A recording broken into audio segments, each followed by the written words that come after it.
Dar City tumerudi kutoka kwenye michuano ya robo finali, hatukufanikisha kuendelea zaidi ya hapo, ila tunangependa sana kutoa shukrani kwa watu wote waliokuwa wanatusapoti muda wote ambao tumeenda huko.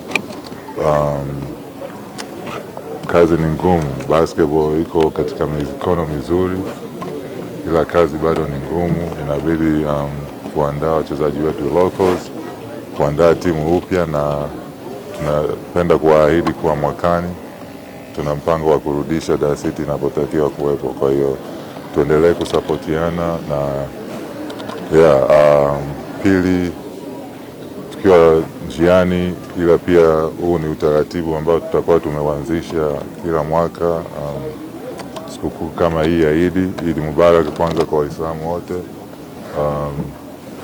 Tanzania ina dini nyingi, kila mtu ana uhuru wa kuabudu na kufanya anachotaka. Kwa hiyo sasa hivi ni sikukuu ya Waislamu, na sisi tumependa kuja katika kituo hichi hapa tukiwa na Mheshimiwa DC